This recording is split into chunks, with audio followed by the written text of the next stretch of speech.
الحمد لله وكفى وسلام على عباده الذين اصطفى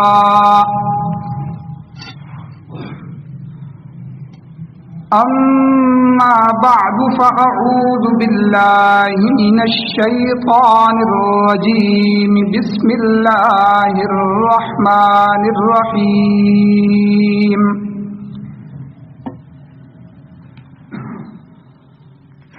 ومن الناس من يشتري لهو الحديث ليضل عن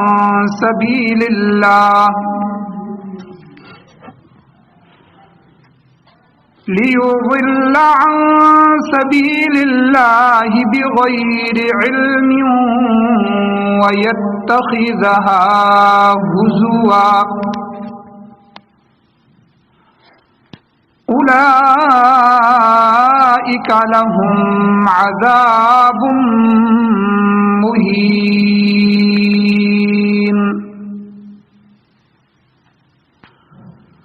وقال الله تبارك وتعالى في مقام آخر: والذين لا يشهدون الزور وإذا مروا باللغو مروا كراما.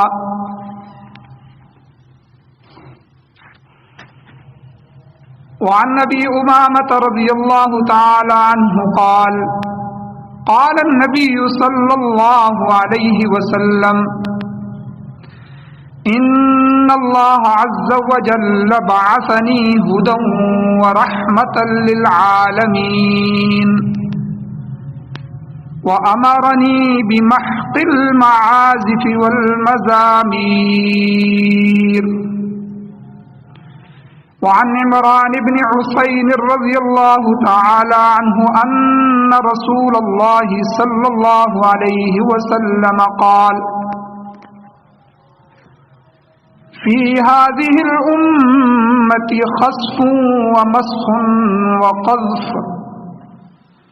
فقال رجل من المسلمين: يا رسول الله ومتى ذاك؟ قال: إذا ظهرت القينات والمعازف وشربت الخمور. صدق الله العظيم وصدق رسوله النبي الأمي الكريم. اللهم صل على سيدنا مولانا محمد آل سیدنا و مولانا محمد وبارک وسلم وصلی علیہ. میرے واجب الاحترام، میرے بزرگوں، میرے دوستوں، نوجوان ساتھیوں،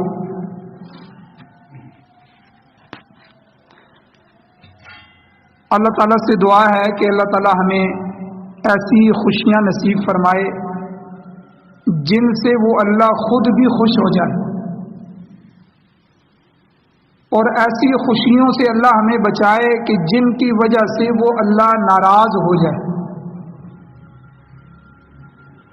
کیونکہ انسان اس دنیا میں تھوڑی دیر کے لیے، تھوڑے وقت کے لیے آیا ہے، تو انسان کی زندگی میں اتار چڑھاؤ، صحت، بیماری، غمی، خوشی، یہ چل رہا ہے. اور اللہ تعالیٰ نے اپنے پیغمبر کے اوپر یہ دونوں طرح کے حالات بھیج کے ان کا عمل، ان کی عملی زندگی ہمارے لیے نمونہ بنا دی کہ غمی کے اندر تم نے کرنا کیا ہے، خوشی کے اندر تم نے کرنا کیا ہے. اور غمی خوشی میں جن احکامات کا حکم دیا گیا ان کے کرنے سے اللہ راضی ہوتے ہیں، اور جن سے بچنے کا حکم دیا گیا ان کے کرنے سے اللہ ناراض ہو جاتے ہیں. تو انسان کی زندگی میں آنے والی خوشیوں میں سے جہاں اسے اولاد کی نعمت مل رہی ہے، کوئی فیکٹری نوکری مل رہی ہے، کوئی اور خوشی مل رہی ہے، وہاں بہت بڑی خوشی شادی بیاہ کی بھی ہوتی ہے کہ اس کے ساتھ کا ایک جوڑا اس کے ساتھ منسلک ہو رہا ہے. تو اس خوشی کو کیسے گزارنا چاہیے کہ اس خوشی میں اللہ مجھ سے خوش ہو جائے، کیونکہ مومن کی تو پوری زندگی اللہ کو راضی کرنے اور اللہ کے خوش کرنے میں ہی گزرنی چاہیے، نہ کہ مومن ایسے زندگی گزارے کہ اللہ اس سے ناراض ہو جائے. اس کی زندگی ایمان والے کی اللہ کی ناراضگی میں نہیں گزرنی چاہیے. لیکن افسوس یہ ہے کہ ہمارے ہاں خوشی کے موقع پر بھی بہت سارے ایسے کام کیے جاتے ہیں جن سے اللہ تعالیٰ سخت ناراض ہو جاتے ہیں، اور اس میں وہ تمام تر رسومات بدعات شامل ہیں جن کا مسلمانوں سے، ایمان سے، ایمان والوں سے، اسلام اور دین سے ذرا بر بھی تعلق نہیں ہے، بلکہ وہ چیزیں غیر مسلم اقوام کی مشابہت کے اندر اختیار کرتے ہوئے انسان بڑے بڑے گناہ کبیرہ کے اندر مبتلا ہو رہے ہیں.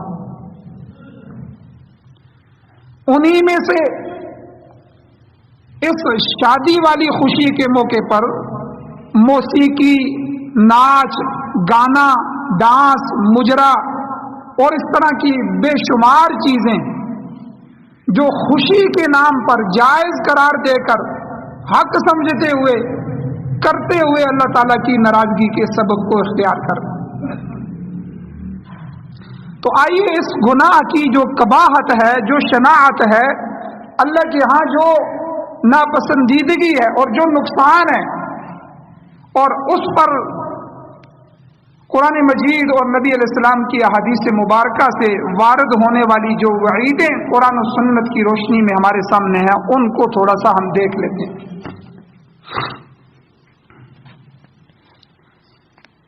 گزشتہ 3 جمعوں میں سے پہلے جمعے میں نکاح کے متعلق تفصیل سے بیان ہوا، دوسرے جمعے میں منگنی کی کیا حیثیت ہے، اس کے اندر جائز کیا حکم ہے اور ناجائز کیا رسومات ہیں، تفصیلاً وہ بیان ہوئی. اور تیسرا جمعہ گزشتہ جمعہ میں حق مار کی کیا اہمیت ہے اور حق مار کیسا رکھنا چاہیے، اس کی کتنی قسمیں ہیں، اور ہمارے معاشرے میں حق مار کے متعلق جو غلط طریقہ کار پائے جاتے ہیں ان سب کی وضاحت گزشتہ جمعہ میں ہو چکی. تو اس جمعے کا موضوع ہے کہ نکاح اور شادی کے موقع پر جو خوشی کے نام سے موسیقی اور گانا بجانا اور ڈانس اور اس طرح کی جو محفلیں منعقد کی جاتی ہیں، قرآن ہمیں اس بارے میں کیا کہتا ہے. سب سے پہلے موسیقی سے متعلق قرآن مجید کی 4 آیتیں آپ کے سامنے پیش کروں گا. سب سے پہلے سورہ بنی اسرائیل کی آیت نمبر 64 ہے. اللہ فرماتے ہیں وَاسْتَفْزِزْ مَنِ اسْتَطَعْتَ مِنْهُمْ بِصَوْتِكَ. اللہ تعالیٰ نے شیطان کو مخاطب کر کے کہا، یہ جملہ اللہ نے شیطان کو کہا کہ وَاسْتَفْزِزْ، تو بہکا لے ان کو، من استطاع، جس پر تیرا زور چلتا ہے، جس کو تو بہکا سکتا ہے، جس کو تو پھسلا سکتا ہے. تجھے میں نے قیامت تک کے لیے اجازت دے دی ہے کہ تو اپنا زور لگا. واستفزز من استطاعت منہم، ان لوگوں میں سے جن کو تو بہکا سکتا ہے بہکا لے. کس سے؟ بصوتک، اپنی آواز کے ساتھ. تو شیطان کی آواز کیا ہے؟ اس کے متعلق مفسرین لکھتے ہیں، امام ابن کثیر رحمۃ اللہ علیہ نقل فرماتے ہیں کہ قال مجاہد باللہو والغنا، کہ حضرت مجاہد جو مفسر قرآن ہے رحمہم اللہ،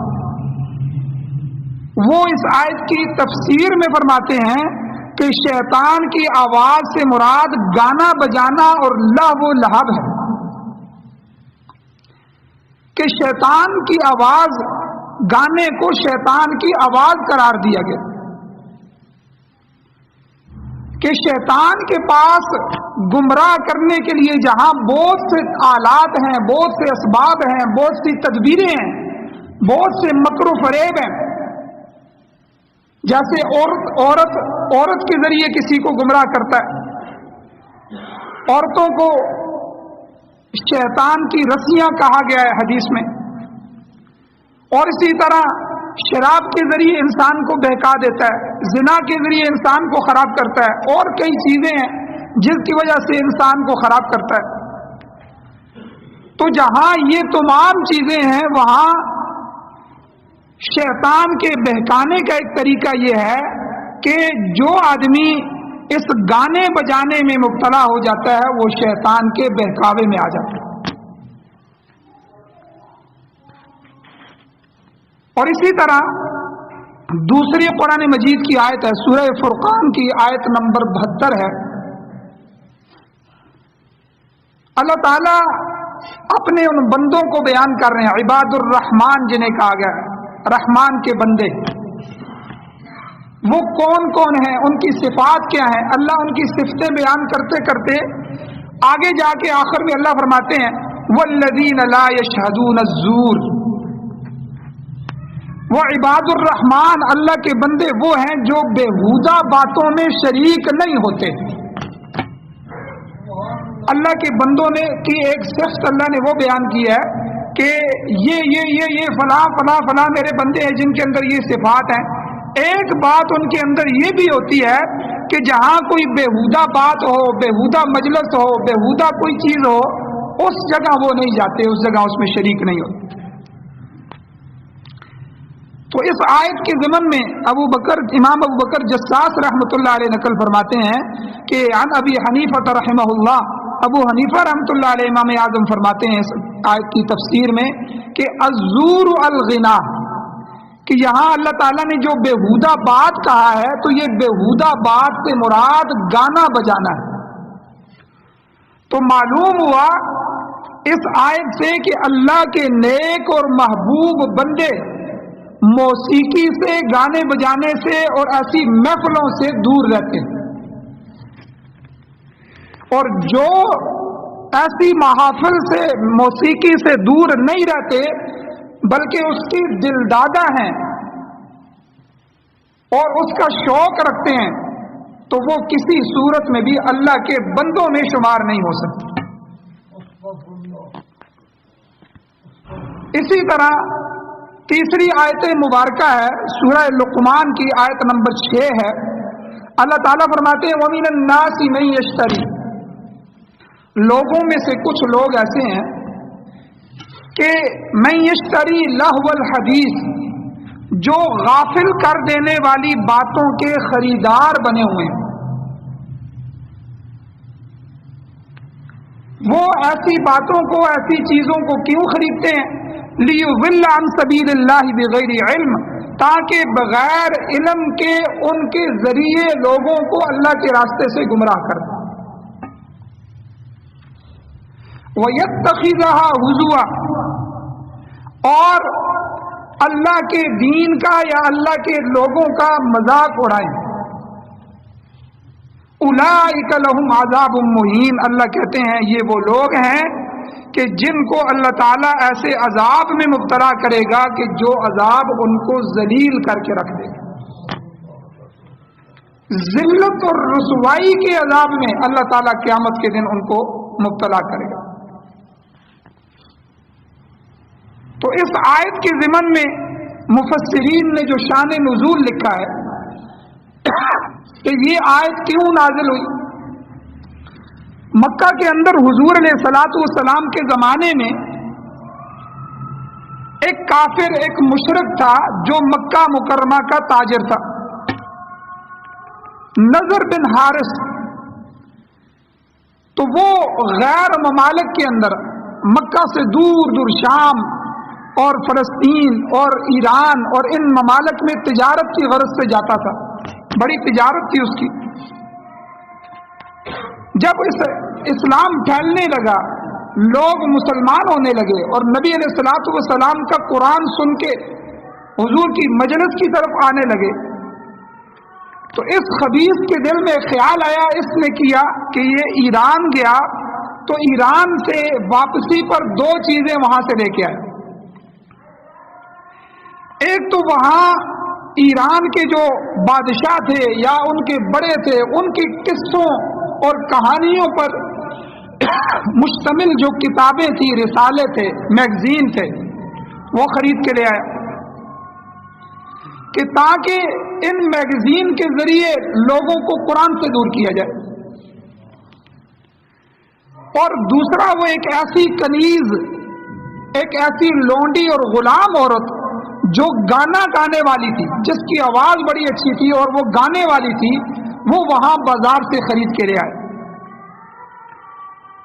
اب وہ کافروں کو کہنے لگا، نوجوانوں کو کہنے لگا کہ تم محمد صلی اللہ علیہ وسلم کے پاس جاتے ہو، ان کا کلام سنتے ہو، تم میری مجلس میں آؤ، میں تمہیں دنیا کے بادشاہوں کے قصے کہانیاں سناتا ہوں۔ اور جب وہ ان کو جمع کر لیتا تو پھر وہ کہانیاں سناتا، کبھی ایک بادشاہ کی کہانی، کبھی ایک کا قصہ، اور پھر دوسرا اس اپنی لونڈی کو کھڑا کرتا اور کہتا کہ تو ان کے سامنے گانا گا۔ تو وہ گانا گاتی تھی، تو جس کی وجہ سے نوجوان اور یہ لوگ اس کی مجلس کی طرف آنے لگے۔ تو اللہ تعالیٰ نے قرآن مجید کی سورہ لقمان کی یہ آیت نازل کی، اور اللہ تعالیٰ نے اس آیت میں فرمایا کہ وَمِنَ النَّاسِ، لوگوں میں سے بعض لوگ، بعض بدبخت ایسے ہوتے ہیں، مَن یشتری لہو الحدیث، جو اللہ سے غافل کر دینے والی باتوں کو، گانے بجانے کی چیزوں کو، لونڈیوں کو، کتابوں کو، جو اللہ سے جو بھی غافل کر دے، ایسی چیزوں کے خریدار ہوتے ہیں۔ لِيُضِلَّ عَن سَبِيلِ اللَّهِ بِغَيْرِ عِلْمٍ، تاکہ لوگوں کو اللہ کے راستے سے ہٹا دیں، لوگوں کو گمراہی کے اندر دھکیل دیں۔ تو اللہ نے فرمایا کہ میں نے بھی ان کے لیے ذلت اور رسوائی کا عذاب تیار کر رکھا ہے، کل جب یہ مریں گے اور قیامت کے دن جب یہ اٹھیں گے تو میں انہیں رسوائی والے عذاب کے اندر مبتلا کروں۔ اسی طرح چوتھی آیت ہے سورہ نجم کے اندر 59، 60 اور 61، 3 آیتیں ہیں چھوٹی چھوٹی۔ اللہ تعالیٰ فرماتے ہیں افمن ھذا الحدیث تعجبون، کیا تم اس بات پر تعجب کرتے ہو، وتضحکون، اور تم ہنستے ہو، مذاق کرتے ہو، ولا تبکون، اور تم روتے نہیں ہو، وانتم صامدون، اور تم تکبر کرتے ہو۔ تو یہاں اس آیت کے ضمن میں امام ابو بکر جساس رحمۃ اللہ علیہ وہ نقل فرماتے ہیں کہ ایک جماعت نے حضرت عبداللہ ابن عباس جو مفسر قرآن تھے ان سے پوچھا کہ یہ کیا ہے، اس سے کیا مراد ہے؟ تو وہ فرماتے ہیں کہ یمنی زبان میں سمود سے مراد گانا ہوتا ہے۔ تو مشرکین جب قرآن کی آواز سنتے تو بیزاری کا اظہار کرنے کے لیے گانا گانا شروع کر دیتے تھے۔ یہ ان کا ایک عمل تھا، ایک رویہ تھا کہ جب قرآن کی آواز ہوتی، قرآن کی تفسیر ہوتی، قرآن کی مجلس ہوتی، تو اس سے بچنے کے لیے کبھی تو قرآن مجید میں انہوں نے، اللہ تعالیٰ نے فرمایا کہ وہ اپنے کانوں میں روئی ٹھونس لیتے، کانوں میں انگلیاں ٹھونس لیتے تاکہ یہ آواز ہی نہ پڑے۔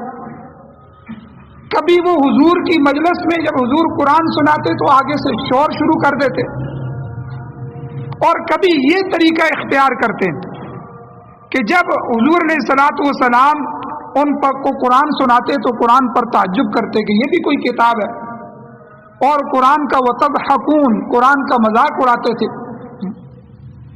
اور قرآن سے بیزاری کا اظہار کرنے کے لیے قرآن سننا نہ پڑے آگے سے گانے شروع کر دیتے تھے۔ تو معلوم ہوا اس آیت سے کہ گانے کا جو اصل مقصد ہے وہ قرآن سے دوری پیدا کرنا ہے۔ اگرچہ مسلمان آدمی اس نیت سے نہیں سنتا، تب بھی اس کے جو اثرات ہیں، برے اثرات، وہ اس انسان کے اوپر پڑتے ہیں۔ اور ایک حدیث ہے، یہ تو 4 آیتیں میں نے آپ کے سامنے پڑھی ہیں، حدیث مبارکہ کی طرف آتے ہیں۔ ابو داؤد شریف کی حدیث ہے، 4929 نمبر حدیث ہے، عبداللہ ابن مسعود رضی اللہ تعالیٰ عنہ راوی ہیں، وہ فرماتے ہیں کہ سمعت رسول اللہ صلی اللہ علیہ وسلم، کہ میں نے اللہ کے نبی صلی اللہ علیہ وسلم کو یہ ارشاد فرماتے ہوئے سنا. حضور نے فرمایا الغناء ينبت النفاق فی القلب، کہ گانا دل کے اندر منافقت پیدا کر دیتا ہے. گانا دل کے اندر نفاق کو پیدا کر دیتا ہے. تو علماء نے لکھا ہے کہ یہاں اعتقادی نفاق تو مراد نہیں ہے، وہ عقیدے کے لحاظ سے منافق تو نہیں ہوتا، لیکن جو اس منافق کے دل میں گانا سننے کی وجہ سے جو اثرات پیدا ہوتے ہیں وہی اس مسلمان کے دل میں بھی پیدا ہوتے ہیں، وہی برے اثرات. اور علماء نے لکھا ہے کہ منافق آدمی کے اوپر نفاق کی وجہ سے 10 اثرات ہوتے ہیں. پہلا یہ کہ منافق شخص جو آدمی ہوگا، قرآن پاک کو پڑھنے اور سمجھنے کا جذبہ اس کے دل سے ختم ہو جائے گا. بالکل اسی طرح گانے والا جو آدمی جو گانا گاتا ہے یا جو شخص گانوں کو سنتا ہے، اس کے دل میں بھی قرآن پاک پڑھنے، سمجھنے اور اس پر عمل کرنے کا جذبہ اللہ تعالیٰ کھینچ لیتے ہیں، ختم کر دیتے ہیں، اس وقت تک جب تک کہ وہ توبہ نہ کرے. تو گانا گانے سننے والے کو منافق کے ساتھ پہلا برا اثر یہ ہوتا ہے، پہلی مطابقت اور مناسبت یہ ہوتی ہے. اور دوسرا کہ منافق شخص جو ہے وہ قرآنی احکامات کی خلاف ورزی کرنے کو معمولی تصور کرتا ہے، بلکہ حدیث میں حضور علیہ الصلوۃ والسلام نے واضح طور پہ فرمایا کہ جب کسی ایمان والے سے گناہ ہو جاتا ہے، غلطی ہو جاتی ہے، تو اس کو ایسے محسوس ہوتا ہے کہ جیسے پہاڑ میرے اوپر گر گیا ہے، کہ یہ مجھ سے کیا ہو گیا ہے، یہ تو نہیں ہونا چاہیے، اللہ ناراض ہو گئے، اب پتہ نہیں میرے ساتھ کیا ہوگا. یہ ایمان والے کی کیفیت ہے کہ جب بھی گناہ ہوتا ہے تو وہ گناہ کو اتنا بڑا سمجھتا ہے کہ جیسے پہاڑ میرے اوپر گر گیا. اور منافق کی مثال حدیث میں حضور نے دی کہ جب منافق آدمی سے گناہ ہوتا ہے تو وہ گناہ کو اتنا معمولی تصور کرتا ہے کہ حضور نے فرمایا جس طرح کسی کے ناک پہ مکھی بیٹھ جائے اور وہ اڑا دے، مکھی آئی تو پتہ ہی نہیں چلتا، بندہ اڑا دیتا ہے. تو جو آدمی مسلسل گناہوں کی زندگی گزارتا ہے تو گناہ کی شناعت اور گناہ کا گناہ ہونا اور برا پن ہونا وہ اس کے دل سے نکل جاتا ہے. اب مثال کے طور پر کسی آدمی کو اگر کوئی والد گھر سے نکالے اس وجہ سے کہ تو نے داڑھی کیوں کٹائی ہے، تو لوگ مذاق اڑائیں گے کہ بھئی یہ بھی کوئی اس نے غلطی کر دی ہے. یعنی والدین کی نافرمانی کو تو غلطی سمجھی جاتی ہے، لیکن نماز نہ پڑھنے کی وجہ سے آج تک کسی نے اپنی اولاد کو اس لیے آنکھ کیا ہے اپنی جائیداد سے کہ یہ اللہ اور اللہ کے رسول کا نافرمان ہے، اس لیے میرے گھر میں اس کی گنجائش نہیں ہے. تھوڑی سی بات نہ مانے تو والدین کہتے ہیں یہ میرا نافرمان ہے، بوجہ نافرمانی کے میں اس کو اخبار میں اشتہار دے کے کہتا ہوں کہ میری جائیداد منقولہ غیر منقولہ سے اس کا کوئی تعلق نہیں ہے، میں اس کو آگ کرتا ہوں. تو یہ کیا وجہ ہے کہ ہمارے ہاں قرآن کے احکامات بالکل معمولی ہو گئے. حالانکہ حضور علیہ السلام نے فرمایا، نماز کی اہمیت بتاتے ہوئے حضور نے فرمایا کہ جو آدمی عصر کی نماز ضائع کر دے تو گویا کہ اس طرح ہو گیا کہ اس کا مال، اس کا اہل و عیال سب کچھ تباہ ہو گیا. یعنی کتنا بڑا نقصان اس کا ہو گیا کہ ایک نماز عصر کی اس کی رہ گئی. یعنی اللہ اور اللہ کے رسول کے ہاں ایک نماز کا، اولاد کی ایک نماز کا ضائع ہو جانا یہ اتنا بڑا نقصان ہے کہ ایک آدمی باہر نکلا ہوا تھا، اسے واپس آیا تو پتہ چلا مکان گر گیا اور مکان کے نیچے سامان بھی دب کے تباہ ہو گیا، بیوی بچے بھی تباہ ہو گئے، مر گئے، تو کتنا دکھ ہوگا، کتنا نقصان ہوگا. تو حضور نے فرمایا ایک اثر چھوڑنے کی وجہ سے اتنا نقصان ہے کہ جیسے اس کا اہل و عیال، مال، ہر چیز تباہ ہو گئی. اب ہمارے ہاں نماز چھوڑنے کی کیا اہمیت ہے؟ تو کسی کو نماز کی وجہ سے اولاد کو کوئی ڈانٹ رہا ہو، کہتے ہیں چھوڑو یار کوئی نہیں، پڑھتا رہے گا، بعد میں پڑھ لے گا، تو گویا کہ اس کی اہمیت ہی نہیں رہی۔ تو دوسری چیز حضور نے، علماء نے لکھا ہے کہ منافق شخص جو ہوتا ہے وہ اللہ اور اس کے رسول کے احکامات، قرآنی احکامات کی خلاف ورزی کو بالکل معمولی تصور کرتا ہے۔ اسی طرح جو شخص گانا گاتا ہے یا گانا سنتا ہے وہ بھی قرآنی احکامات کی بالکل پرواہ نہیں کرتا، اس کی خلاف ورزی کو اور گناہوں کو بالکل معمولی سمجھتا ہے، یہ بھی کوئی گناہ ہے، کوئی مسئلہ نہیں ہے۔ اور اسی طرح تیسری، منافق اور گانے والے کی مناسبت کیا ہے؟ تیسری کہ منافق شخص جیسا نظر آتا ہے ویسا نہیں ہوتا۔ بالکل اسی طرح جو شخص گانا گاتا ہے یا گانوں کو سنتا ہے وہ بظاہر عبادت وغیرہ بھی کرتا ہو، تب بھی وہ جیسا نیک نظر آتا ہے ویسا وہ ہوتا نہیں ہے۔ وہ اپنی عبادات سے ظاہر تو یہ کرتا ہے کہ اسے اللہ کی محبت ہے، آخرت کی فکر ہے، جبکہ اس کے دل میں دنیا کی محبت ہے، نفسانی خواہشات اور شہوات اس کے اندر ہیں، اور آخرت کی بے فکری پائی جاتی ہے۔ اور چوتھی مطابقت منافق اور موسیقی کے درمیان، گانے والے کے درمیان کیا ہے کہ منافق شخص اللہ اور اس کے رسول صلی اللہ علیہ وسلم کی ناراضگی کی پرواہ نہیں کرتا، یہاں تک کہ جو چیزیں اللہ اور اس کے رسول صلی اللہ علیہ وسلم کے ہاں ناپسندیدہ ہیں بلکہ انتہائی قابل نفرت ہوتی ہیں وہ ان کو اختیار کر لیتا ہے۔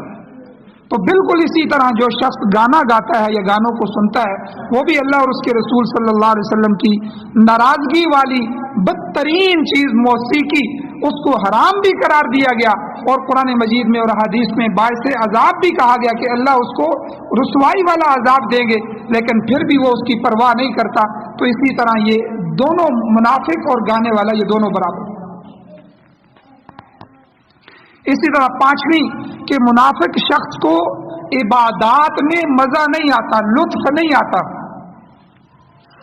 اس پر عبادت وزنی ہو جاتی ہے، گراں ہو جاتی ہے، بھاری ہو جاتی ہے، نماز پڑھنا آدمی کے لیے مشکل ہو جاتا ہے۔ بلکہ حدیث مبارکہ میں فرمایا، کئی دفعہ آپ نے پہلے بھی سنا، حضور نے فرمایا کہ منافق آدمی کے لیے عشاء اور فجر کی نماز سب سے زیادہ بھاری ہے۔ دن کی نمازیں پھر وہ کوئی زور لگا کے پڑھ لے گا، لیکن عشاء اور فجر کی نماز، خود حدیث میں فرمایا، کسی مولوی کا فتویٰ نہیں ہے، حدیث ہے، حضور علیہ السلام کا ارشاد کہ وہ نماز کے لیے نہیں اٹھے گا۔ وجہ کیا ہے کہ دل کے اندر اس کی قدر نہیں ہے۔ تو اللہ تعالیٰ عبادات کا لطف کھینچ لیتے ہیں۔ عبادت، کئی ساتھیوں کو ہم نے کہا کہ کہتے ہیں جی قرآن پڑھتے ہیں تو تکلیف ہونی شروع ہو جاتی ہے، بوجھ سا لگتا ہے، تھوڑا سا پڑھتے ہیں پھر پڑھ نہیں سکتے، نماز پڑھتے ہیں تو نماز بوجھ لگتی ہے، تھوڑی سی لمبی ہو جائے تسبیحات مکمل نہیں کر سکتے۔ تو عبادات کے اندر اللہ نے ایک نور رکھا ہے، یاد رکھیں، اللہ کی ہر حکم میں، اللہ کی ہر عبادت میں لطف ہے، مزہ ہے، نور ہے۔ لیکن اگر ہمیں وہ نور نہیں مل رہا، ہمیں وہ مزہ نہیں مل رہا، تو سمجھ لیں کہ ہمارے دل کی کیفیت ٹھیک نہیں ہے اللہ کے ہاں۔ اسی طرح گانے کے بارے میں کہ گانا جب گاتا ہے یا سنتا ہے تو اس کو بھی عبادات میں لطف نہیں آتا، عبادات اس کے لیے گراں اور وزنی اور بوجھل اور بھاری ہو جاتی۔ اور چھٹی چیز کیا ہے کہ منافق شخص کو ہر وقت گناہوں کی رغبت رہتی ہے، وہ گناہ کرنے کو دل کرتا ہے۔ بالکل اسی طرح گانا جو گاتا ہے یا گانا سنتا ہے اسے بھی ہر وقت گناہوں کی رغبت رہتی ہے، کیونکہ یہ شیطانی کام ہے، تو اس لیے شیطانی کاموں کی طرف اس کا دل چاہتا ہے، ایسی مجالس کو ڈھونڈتا ہے، ایسی مجلسوں کو اختیار کرنے کے لیے اس کا دل بے چین ہوتا ہے۔ اور اسی طرح ساتویں چیز، منافق شخص اپنے برے کام کو بھی اچھا سمجھ رہا ہوتا ہے، اور بالکل اسی طرح گانا گانے والا یا سننے والا بھی اپنے گناہوں پر اچھا لیبل لگانے کی کوشش میں رہتا ہے۔ مثلا یہ کہتا ہے کہ میں تو گانا اس لیے سنتا ہوں کہ دل نرم ہو جائے۔ کئی لوگ کہتے ہیں جی غم اس سے ہلکا ہو جاتا ہے، حالانکہ یاد رکھیں کہ گانا گانے سے حضور نے فرمایا کہ دل میں نفاق پیدا ہوتا ہے، دل گانا گانے سے یا سننے سے دل مردہ ہو جاتا ہے. اور کئی بدبخت تو ایسے ہیں کہ وہ اس کو اپنی ثقافت کہتے ہیں کہ یہ ہمارے ملک کی ثقافت ہے، ثقافتی میلہ ہے. ہمارے یہ لوگ دوسرے ملکوں میں جاتے ہیں، ایک دوسرے کی ثقافت کا تبادلہ کرتے ہیں، پھر اس پر ان کو انعامات دیے جاتے ہیں، حکومتی سطح پر اس کو پروموٹ کیا جاتا ہے. پھر یہ جملے کہے جاتے ہیں کہ گانا جو ہے موسیقی روح کی غذا ہے. استغفر اللہ، نعوذ باللہ. ہمارے ایک استاد کہتے تھے کہ میں بالکل کہتا ہوں کہ یہ روح کی غذا ہے، لیکن نیک روح کی غذا نہیں ہے، یہ خبیث روح کی غذا ہے. جس کی روح خبیث ہو گئی ہو، بری ہو گئی ہو، تو اس کو تو اسی میں چین آئے گا. ورنہ اللہ نے قرآن میں فرمایا الا بذکر اللہ تطمئن القلوب، اللہ کی یاد میں، اللہ کے ذکر میں دلوں کا اطمینان ہے. اور اسی طرح 8ویں چیز کہ منافق شخص ایمان میں شبہات پیدا کر کے لوگوں میں فتنے پیدا کرتا ہے، فتنے میں ڈالتا ہے لوگوں. بالکل اسی طرح جو شخص گانا گاتا ہے یا گانوں کو سنتا ہے، یہ بھی عفت اور پاک دامنی کے خلاف شہوات پیدا کر کے لوگوں میں فتنے ڈالتا ہے. آپ دیکھیں جو گانے ہیں، یہ انڈیا کی فلموں کے گانے ہیں، جو بھی گانے ہیں، کوئی غیرت مند باپ اپنی بیٹی یا اپنی بیوی کے ساتھ بھی بیٹھ کے وہ گانے نہیں دیکھ سکتا، نہ سن سکتا. ہاں، غیرت ہی چلی جائے، فطرت ہی مسخ ہو جائے، انسانیت ہی نکل جائے، منافقت آ جائے، وہ علیحدہ بات ہے. ورنہ ایمان کو سامنے رکھتے ہوئے آپ ان گانوں کو نہیں دیکھ سکتے، ان لڑکیوں کے لباس کو نہیں دیکھ سکتے، اس کے برہنہ پن کو آپ اپنی بیٹی کے ساتھ بیٹھ کے نہیں دیکھ سکتے. لیکن یہ سب کچھ کیا جا رہا ہے اور اس کو حکومتی سطح پہ آگے لایا جا رہا ہے، اور ہر گھر تک، ہر انسان تک یہ چیزیں پہنچائی جا رہی ہیں. تو عفت اور پاک دامنی تو ختم ہو گئی. جب گانا آیا تو گانے کے ساتھ وہ ننگا پن بھی آیا، گانے کے ساتھ شہوات بھی ابھری، گانے کے ساتھ وہ ساری چیزیں آگے جو شیطان کی تھی. تو عفت، پاک دامنی، شرافت وہ کہاں گئی؟ وہ تو چلی گئی. یہ تو لوگ علماء کی وجہ سے، اس دین کے چہرے کی وجہ سے اور اس چیزوں کی وجہ سے ذرا خاموش ہو جاتے ہیں، ورنہ اندر کا شیطان تو مکمل ہو چکا ہے. آپ دیکھیں سعودیہ کے اندر کتنا امن تھا، کتنا سکون تھا اور فضا تھی. جو ہی انہوں نے سنمے بنائے تو وہ سارے کے سارے شیطان باہر آ گئے.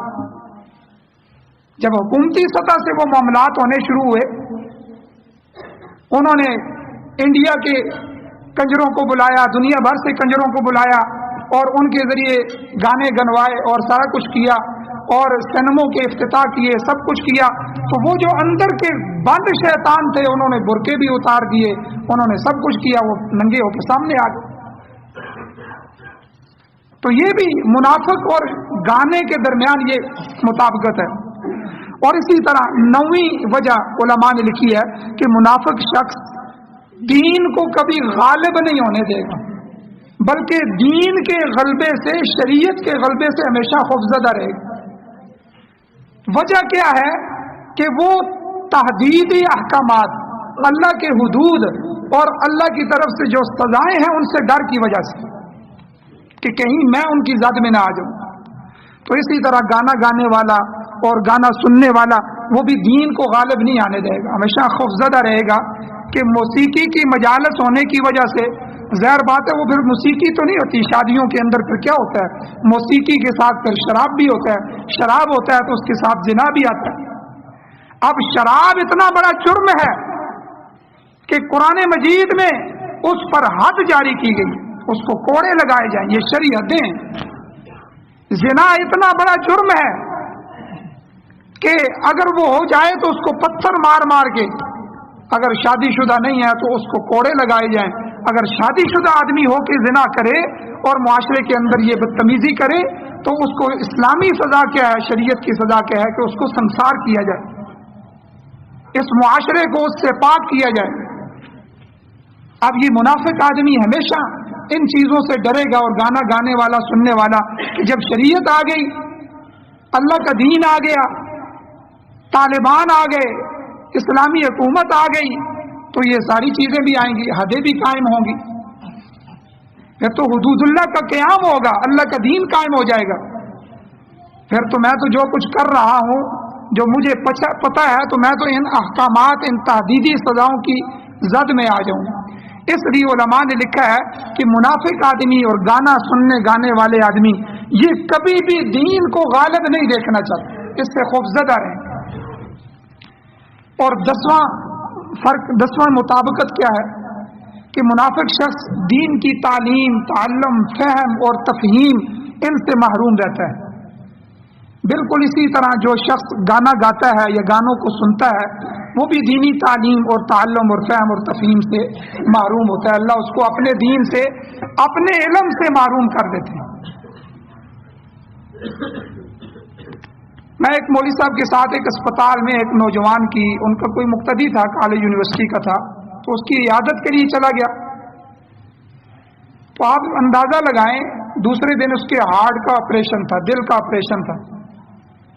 اب ڈاکٹروں نے گھر والوں کو کہا کہ جی بھئی یہ سیریس آپریشن ہے، اس کی جان بھی جا سکتی ہے، معاملات بڑے سنجیدہ ہیں، آپ کوئی صدقہ خیرات کریں، کوئی دعا وغیرہ کروائیں۔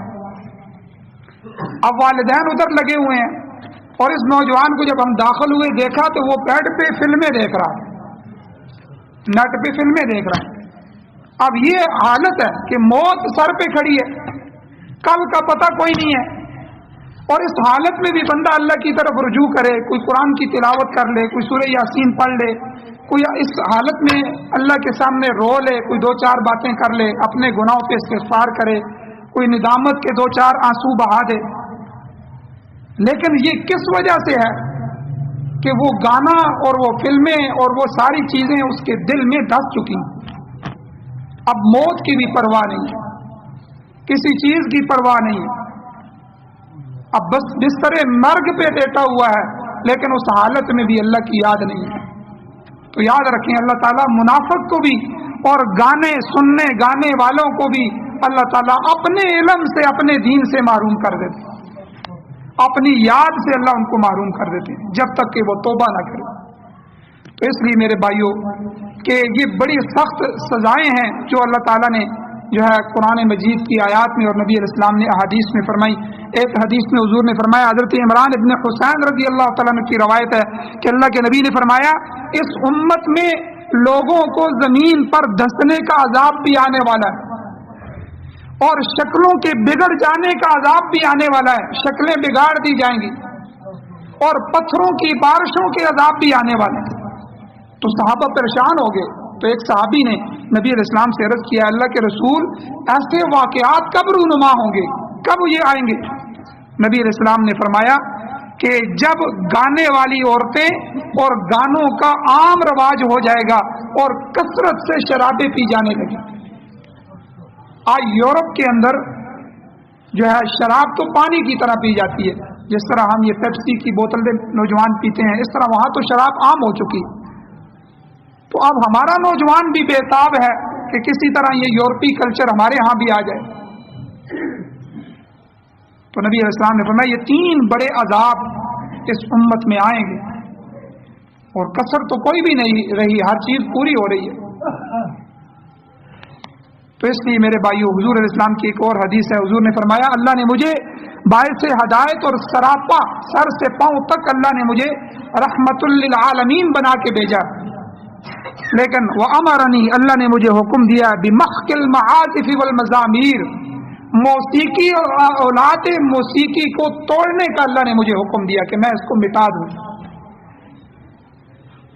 اس لیے میرے بھائیو موسیقی روح کی غذا نہیں ہے، قرآن اللہ کا ذکر، اللہ کے قرآن کی تلاوت، نبی علیہ الصلوۃ والسلام کی محبت اور نبی علیہ السلام کے ارشادات اور ان کو پڑھنا سننا سنانا، یہ ساری چیزیں اللہ کا ذکر جو ہے یہ روح کی غذا ہے۔ اس لیے خوش قسمت لوگ ہیں کہ جو خود بھی اور اپنی اولادوں کو بھی اللہ کی ذکر کی طرف متوجہ فرماتے ہیں، 5 وقت کی نماز کی طرف توجہ فرماتے ہیں، ان کو ساتھ لے کے اٹھتے ہیں، صبح سے شام تک ان کی نمازوں کی خبرگیری کرتے ہیں، اہتمام کرتے ہیں، اور خود بھی تلاوت کرتے ہیں، اپنے گھر والوں سے بھی تلاوت کرواتے ہیں۔ تو وہ گھر دنیا میں سکون، امن اور نور کا جو ہے وہ نمونہ ہوتے ہیں۔ اللہ تعالیٰ سے دعا ہے اللہ تعالیٰ میں عمل کی توفیق عطا فرمائے۔ اللہ تعالیٰ ہماری زندگیوں کو اور خاص کر کے شادی کا جو ماحول ہے، خوشیوں کا جو ماحول ہے، اللہ تعالیٰ اپنی نفرت اور اپنی ناراضگی سے ہمیں محفوظ فرمائے۔ وآخر دعوانا الحمد للہ رب العالمین۔